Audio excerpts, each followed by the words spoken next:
Hello aspirants, स्वागत है आप सभी का स्पीडर शॉर्ट एंड क्लासेज के इस यूट्यूब प्लेटफॉर्म में। दोस्तों, आज की डिक्टेशन लगभग 85 शब्द प्रति मिनट की गति से 5 मिनट की होगी, जो कि निबंध सरोज के एक निबंध पर आधारित है। पूरी डिक्टेशन में कोई ज़्यादा कठिन शब्द नहीं है दोस्तों, इसलिए आज आउटलाइंस नहीं बताई जा रही हैं। आप रेडी हो जाइए दोस्तों 5 सेकंड में डिक्टेशन लिखने के लिए।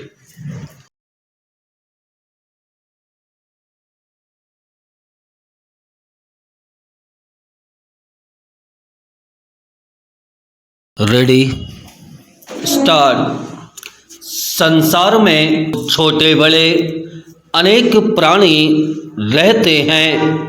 उनकी वास्तविक संख्या का ज्ञान अभी तक शायद किसी को भी नहीं है। फिर भी हमारे देश की परंपरा में माना जाता है कि 84 लाख योनियां भोगने के बाद अच्छे कर्म करने के बल पर कहीं जाकर मनुष्य का जन्म मिला करता है। इस मान्यता का अर्थ हुआ कि संसार में जन्म लेने वाले प्राणियों की संख्या कम से कम 84 लाख तो है ही, क्योंकि उन सबके कष्ट भोगने के बाद मनुष्य का जन्म मिल पाता है। सो कहा जाता है कि मनुष्य सृष्टि का सबसे श्रेष्ठ प्राणी है।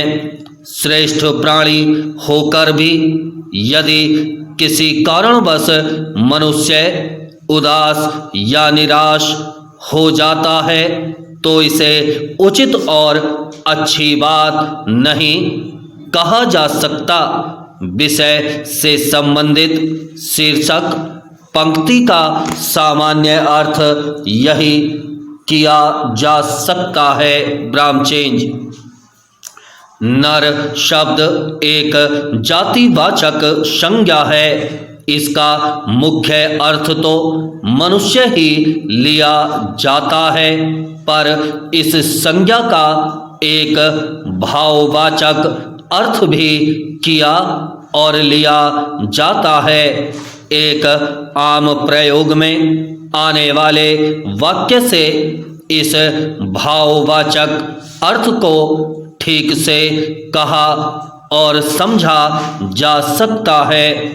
अक्सर बातचीत में किसी वीर, साहसी और क्रियाशील व्यक्ति के लिए कहा जाता है, वह तो बड़ा नर आदमी है। साधारण अर्थ में नर और आदमी का एक ही अर्थ है, पर जब आदमी संज्ञा के साथ नर का विशेषण के तौर पर प्रयोग किया जाता है, तब नर का अर्थ वीर, साहसी, कर्मशील व्यक्ति हो जाता है। इस दृष्टि से कहा जा सकता है कि शीर्षक पंक्ति में कवि ने नर शब्द का प्रयोग आदमी या मनुष्य के अर्थ में तो किया ही है, ऊपर बताए गए विशेषणों के अर्थ में भी किया है।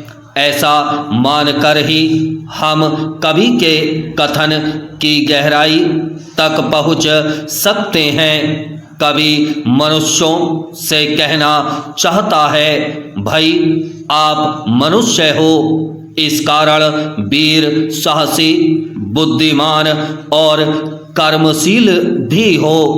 ठीक है, अपना कर्म करने पर भी इस बार तुम्हें सफलता नहीं मिल सकी। साहस करके भी मनचाहा फल नहीं पा सके।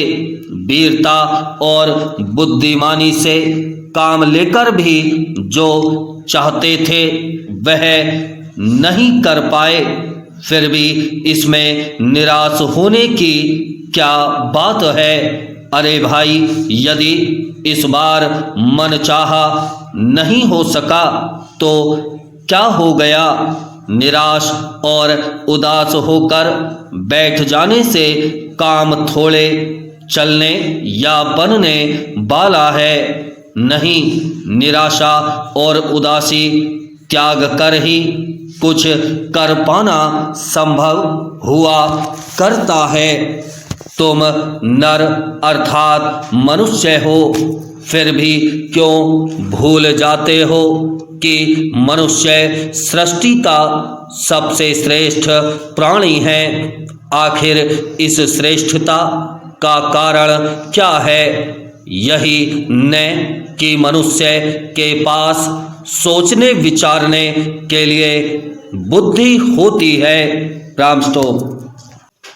डिक्टेशन अच्छी लगी हो दोस्तों तो लाइक अवश्य कीजिएगा और चैनल को सब्सक्राइब कर लीजिएगा, जिससे आने वाली डिक्टेशन से संबंधित अपडेट आपको मिलती रहे।